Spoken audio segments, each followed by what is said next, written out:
You don't hate your family. You just feel different around them. Like something inside you tightens the moment you walk into the room. Your shoulders shift. Your voice changes slightly. You become more careful, more measured, more aware of every word that leaves your mouth.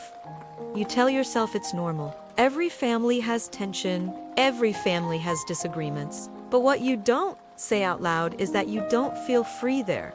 You feel managed. You feel watched. You feel like one wrong sentence could flip the atmosphere. So you adapt. You soften your opinions. You swallow certain reactions. You let small comments slide, even when they sting. Not because they don't matter, but because keeping the peace feels safer than telling the truth. And slowly, almost invisibly, you start shrinking in places where you should feel at home. You call it maturity. You call it being respectful. You tell yourself you're just avoiding unnecessary drama. But every time you silence yourself to maintain stability, something inside you moves a little further into the background. You leave family gatherings exhausted, even when nothing dramatic happened. You replay conversations in your head. You think about what you wanted to say but didn't. You wonder why you feel tense around the people who are supposed to know you best. The tension isn't random. It didn't start last year. It didn't start with one argument. It was built over time, in small moments where your emotions were inconvenient, where your reactions were labeled as too sensitive, where standing up for yourself came with consequences. So you learned something early. Peace in this environment comes at a price. And that price is self-suppression. You learned that love could feel conditional, that approval could disappear. That conflict didn't just mean disagreement. It meant withdrawal, coldness, criticism, or being misunderstood. So your nervous system did what it had to do. It adapted. You became good at reading the room, good at predicting moods, good at adjusting before things escalated. You developed the ability to sense tension before anyone else noticed it. From the outside, that looks like emotional intelligence. From the inside, it feels like constant alertness. And here's the uncomfortable part. When you grow up like this, you don't even realize you're in survival mode. It just feels like who you are. You think you're just calm, or patient, or independent, but underneath that calm is calculation. Underneath that patience is restraint. Underneath that independence is a quiet belief that relying on people isn't safe. And when the people who shaped you are the ones who made you adapt this way, dealing with them isn't just about communication skills or boundary techniques. It's about undoing a pattern that trained you to disappear in order to belong. And that's where this really begins. When people say, just set boundaries, it sounds simple. But for you, it doesn't feel simple. Because when you imagine saying no, your body reacts before your mind does. Your chest tightens, your thoughts race. You picture the fallout, the disappointment, the passive-aggressive comments, the guilt, the silence that might follow. And suddenly, keeping quiet feels easier.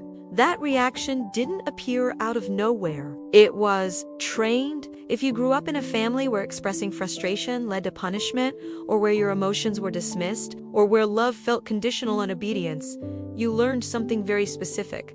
Survival depends on compliance, not extreme compliance, subtle compliance, the kind where you adjust your tone to avoid being labeled disrespectful, where you agree faster than you actually want to, where you explain yourself too much, hoping to be understood before you're judged. Over time, that becomes automatic. You don't even realize you're performing. You just think, this is how I keep things stable. But stability that requires you to shrink isn't real stability. It's controlled peace. And controlled peace always comes with tension underneath it. That's why you might notice something strange. You can be assertive at work. You can speak your mind with friends. You can handle confrontation in other areas of your life. But around your family, you revert. You become younger, more cautious, more defensive. It's not immaturity, it's conditioning. Your nervous system associates them with an earlier version of you, the version that didn't have power, that depended on approval, that couldn't afford rejection. So when conflict shows up, you don't just think about the present moment. Your body reacts as if your security is at risk. And what makes dealing with a toxic family different from dealing with a toxic coworker or a difficult friend. With coworkers, you can detach. With friends, you can walk away. With family, walking away feels like losing a piece of your history or being labeled ungrateful, dramatic, selfish. So you tolerate more, you excuse more, you minimize more. You tell yourself, they didn't mean it that way, or that's just how they are, or it's not worth the fight. And each time you do that, the pattern tightens. You begin to doubt your own perception. You question whether you're overreacting. You convince yourself that your discomfort is a flaw rather than a signal. But discomfort is information. The exhaustion you feel after spending time with them is information. The anxiety before gatherings is information. The relief you feel when you leave is information. Your body has been telling you something for years. The problem is, you were trained not to listen. Because listening to yourself in that environment once led to conflict, so instead of asking, "What do I need right now?" you learn to ask, "What will keep this from escalating?" And that single shift from self-awareness to self-protection is what slowly disconnects you from your own identity. You don't lose yourself in one dramatic moment. You lose yourself in 100 small adjustments. And if you don't see that clearly, any advice about how to deal with a toxic family will just turn into another performance, another strategy, another way of surviving, instead of a way of staying intact.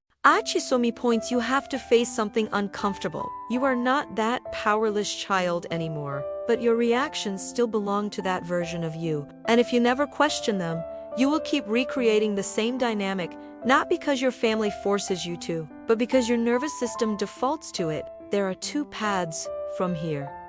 The first one is familiar. You continue adapting. You keep smoothing things over. You stay the reasonable one. You tell yourself it's easier this way. You manage their reactions, manage the atmosphere, manage the tension, and slowly you keep managing yourself out of the room.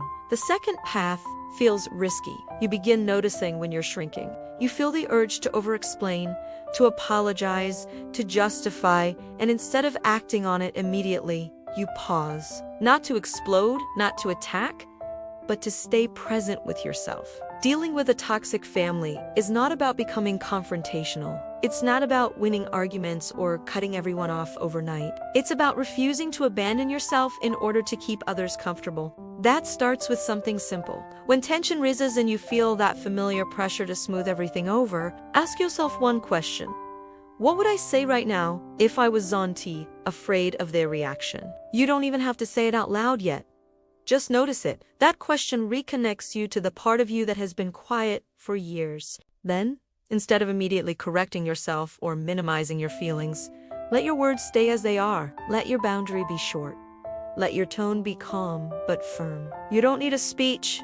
You don't need permission. You need consistency. Because the truth is, toxic systems survive on predictability. They expect you to shrink. They expect you to adapt. They expect you to keep playing the role you've always played. The moment you stop performing that role, the system reacts, and that reaction is what usually scares you back into compliance. But that reaction is not proof that you're wrong. It's proof that the pattern is being challenged. You can't control how they respond, but you can control whether you disappear. So the real question isn't just, how do I deal with a toxic family? It's this. Are you willing to stay visible, even when it creates discomfort? Some people watching this will understand all of this and still choose to stay small because shrinking feels safer than changing the dynamic. And others will start experimenting with something different, not dramatic changes, just small moments of staying present. Small refusals to small boundaries that don't come with long explanations. That's where identity begins to rebuild. If this resonates with you, write this in the comments. I won't disappear anymore. Not for the algorithm, for yourself. And if you're ready to understand the deeper patterns that shaped you and how to step out of them without losing your center, subscribe. Because once you stop surviving your family, you start living as yourself.